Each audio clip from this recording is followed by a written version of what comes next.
দাবি করতেছে এটা কিন্তু কারো ক্ষতির জন্য না, তারা আমরাই যাতে চাকরি পাই ভবিষ্যতে, কি আমরাই যাতে কোটার বৈষম্য না করি, তার জন্য আমার ভাইরা বোনেরা আজকে আন্দোলন করতেছে। এখন কালকে যখন আমার ভাইরা বোনেদের উপর গায়ে হাত তুলছে, তো আমরা তো তখন বসে থাকতে পারবো না। তারা আমাদের জন্য করছে, আমরাও তাদের জন্য করব। আজকে আমাদের যে আন্দোলন, এখানে হচ্ছে কি তারা যে আন্দোলন করছে তার সম্মতি দিয়ে আমরা আজকে আন্দোলনটা করছি। আমরা অনেক স্লোগান শুনছি, এই স্লোগানগুলোর সব অর্থ কি আপনারা জানেন? জি, আমরা নিজেরাই হচ্ছে কি হাতে বেছে বেছে কোন স্লোগানগুলো আমরা দিতে চাই, কালকে আমরা বসে এগুলো ঠিক করেছি। কারণ অনেক স্লোগান আছে, আবার যারা ব্যাপারগুলো নিয়ে জানে না তারা নিজ দায়িত্বে জেনে শুনে নিজে রিসার্চ করে এসেছে। কারণ আমরা এই অন্যায়টা দেখতে পাচ্ছি, আমরা বইয়ের পাতায় পড়ি যে সংগ্রামী হয়ে উঠতে হবে। কাজী নজরুলের কবিতায় যে বলি যে তোমার ছেড়ে উঠলে মাগো রাখতে হবে তবে, তো সেই কবিতাগুলো ছোটবেলা থেকে পড়ে আসছি, এগুলোর অর্থ এখন বুঝতে পারছি দেখে আজকে আন্দোলনে এসেছি। যারা অর্থ বুঝতে পারে না তারা আজকে আন্দোলনে আসে। আমাদের জনগণই কিন্তু আমাদের সরকার, সরকারের একজন ব্যক্তি বা আমাদের সরকারকে আমরা কোনো আঘাত করে কিছু বলতে চাই না। আমরা আমাদের দাবি যে এই কোটা, আমরা যদি যুক্তি দেখি 56% যদি কোটা নিয়ে চলে যায়, তো আমরা যারা সাধারণ জনগণ আমরা কি করব?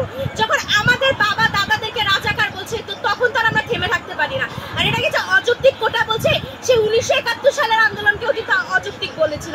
কিন্তু এর ফলস্বরূপ যদি আমরা তখন অযৌক্তিক মেনে নিতাম, আজকের বাংলাদেশের সূর্য দেখা লাগতো না, আমাদের পাকিস্তান হয়ে আমাদের সূর্য দেখা লাগতো। আমরা ঝামেলার ভয় বা ঝামেলা কি আছে কিনা তা খুঁজে খুঁজে দেখছি না। আমরা আমাদের আন্দোলন করতে এসেছি, আমরা আমাদের দাবি জানাতে এসেছি, সেটাই করছি। আমাদের কোনো স্কুল থেকে চাপ দেয়নি। যারা আপারা জেনেছেন, খুব খুশির বিষয় যে আপারা আমাদেরকে বাধা দিচ্ছেন না, আমাদের ব্যাপারে কোনো কিছু না বলে বাধাটা দিচ্ছেন না। আজকে আমাদের প্রিন্সিপাল আপা বের হয়ে যাওয়ার সময় বলেছে যে তোমরা নিরাপদে বাসায় যাও।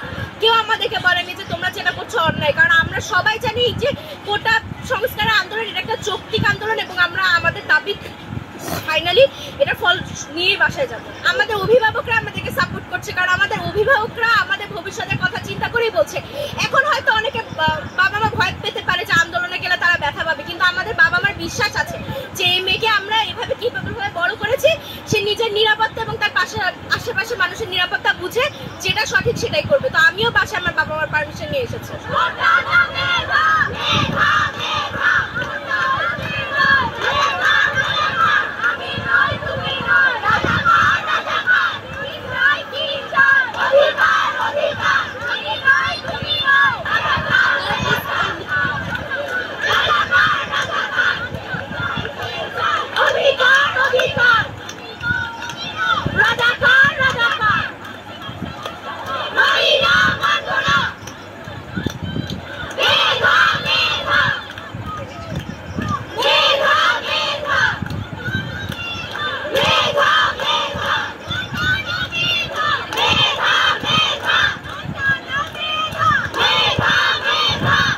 এটাই হচ্ছে যে একজন মেধাবী শিক্ষার্থী সুন্দরভাবে উপস্থাপন এবং কি শেষ তথ্য প্রমাণ করা।